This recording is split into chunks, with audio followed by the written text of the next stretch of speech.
കാല് നിലത്ത് കുത്തിയാൽ അസ്ഥികൾ വല്ലാതെ വേദനിപ്പിക്കും. രാത്രി അത് കഠിനമാകും. ആകാശ് വേദന കടിച്ചമർത്തി കിടക്കും.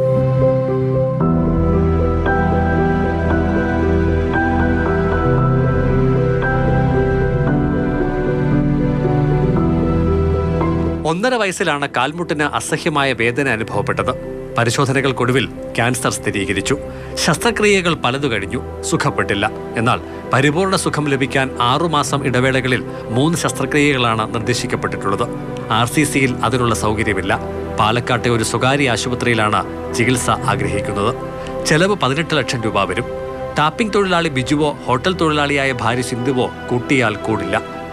വലിപ്പം അത്യാവശ്യം നല്ലൊരു വേദനയുണ്ട്. കാലിന് നടക്കാൻ പറ്റില്ല. പിന്നെ ഏറ്റവും എന്തെങ്കിലും കുത്തിച്ചാൽ നടന്നു പോയെങ്കിൽ രാത്രി ഭയങ്കരമായിട്ട് പുള്ളി കാര്യത്തിലായിരിക്കും രാത്രി മുഴുവൻ. പിന്നെ ഇത് ഓപ്പറേഷൻ സെപ്റ്റംബറിൽ ചെയ്യേണ്ടതായിരുന്നു. അന്നാ ഡേറ്റ് ഞങ്ങൾക്ക് തന്നത്. അപ്പോൾ ഇതിൻ്റെ ആ ഒരു ബുദ്ധിമുട്ടുകൊണ്ട് ഞാൻ നീണ്ടു പോയതാണ്. ഇങ്ങനെ പൈസ ശരിയാകത്തോണ്ട് നീണ്ടുപോയതാണ്. 1.5 വയസ്സിൽ രോഗം പിടിപെട്ടതിനാൽ പഠനമൊന്നുമായില്ല. എഴുതാനും വായിക്കാനും അറിയില്ല. കട്ടിലിൽ തന്നെ കഴിയുന്ന ആകാശിനൊപ്പം എപ്പോഴും ആരെങ്കിലുമൊക്കെ വേണം. അച്ഛനോ അമ്മയോ ചേച്ചിയോ ആരെങ്കിലും ഒരാൾ എപ്പോഴും കൂട്ടിരിക്കും. ഏറ്റവും കൂടുതൽ രാത്രി കിടക്കാൻ നേരത്തൊക്കെയാണ് വരുന്നത് കൂടുതലും. പിന്നെ ചെറുതായിട്ട് ഇരിക്കുമ്പോഴും അങ്ങനെയൊക്കെ കാലേറ്റേഴ്സിന് നല്ലോണം പെയിൻ വരും. പുറമറ്റം മടുത്തുഭാഗം നോർത്തിൽ സിന്ധുവിന്റെ കുടുംബ വീട് ചപ്രത്തുമലയിലാണ് താമസം.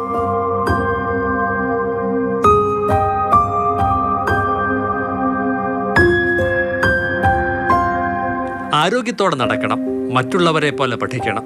9 വയസ്സുകാരന്റെ ആഗ്രഹം അത്രമാത്രമാണ്. നാട് കൈകോർത്താൽ അത് സാധ്യമാകും.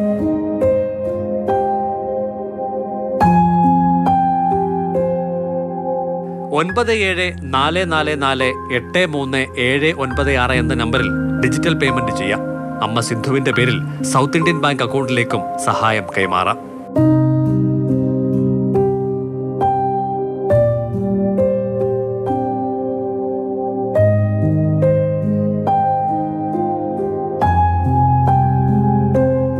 മാതൃഭൂമി ന്യൂസ്, പത്തനംതിട്ട.